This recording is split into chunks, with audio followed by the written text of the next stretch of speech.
I am sending you like lambs among wolves. I could not help but think of the 64-year-old Sister Luisa del Orto as I pondered on those words. The little sister of the Gospel of St. Charles de Foucauld dedicated 20 years of her life to serving the vulnerable in Haiti, above all, the children on the streets. On June 26, Sister Luisa died of injuries received during an armed aggression, probably with the aim of robbery, in Port-au-Prince, the capital of Haiti. According to Vatican News, just last year, while relating in a letter to a missionary group her decision to continue work in Haiti despite the risks, Sister Luisa wrote, "To be able to count on someone is important in order to live. And witnessing that you can count on the solidarity that comes from faith and love of God is the greatest gift we can offer." In today's gospel, we read that Jesus appoints and sends 72 others.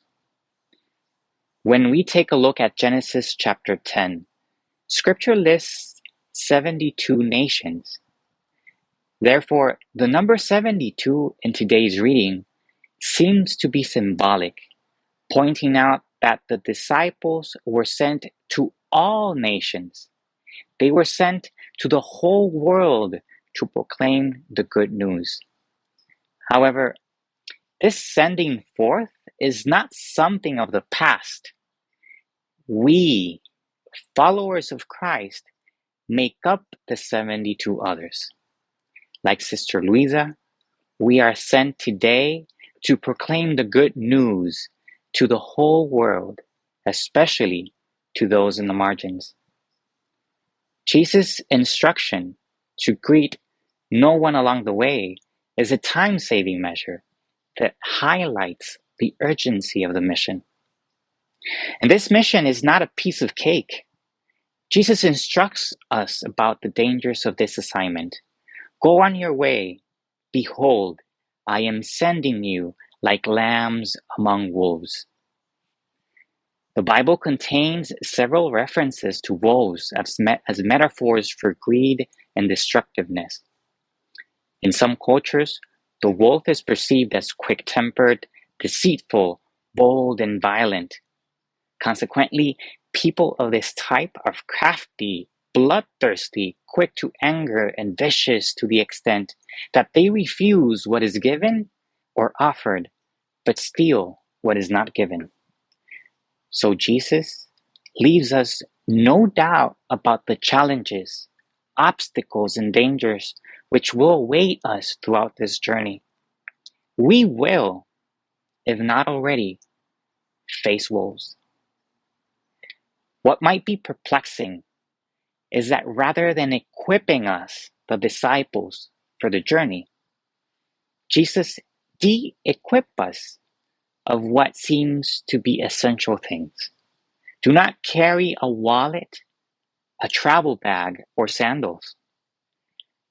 However, the absence of standard traveling equipment is not to leave us vulnerable to the tough terrains and lurking dangers, but to concrete our total dependence on God, who sent us forth.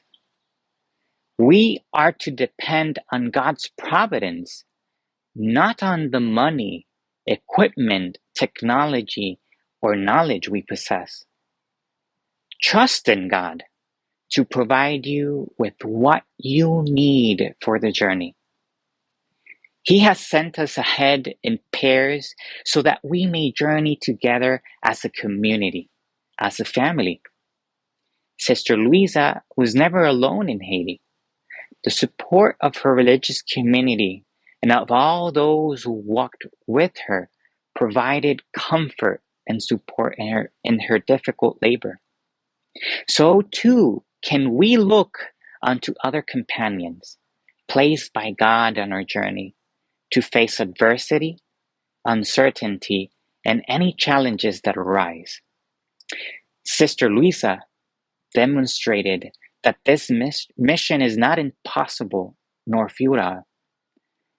Even if sent among wolves, it is possible to bring peace and share the good news. Luke writes that all the 72 returned rejoicing. The followers of Christ endured their share of confusion and hardship, but were able to rejoice in the Lord at the end of the journey. I have no doubt that Sister Luisa enjoyed her journey and now more than ever rejoices in the Lord. As we approach the Eucharistic table this Sunday, let us ask the Lord for the strength and courage to, like Sister Luisa, take up the mission entrusted to us. Let us offer our lives to God so that we may become instruments of the crucified love and together rejoice in the Lord.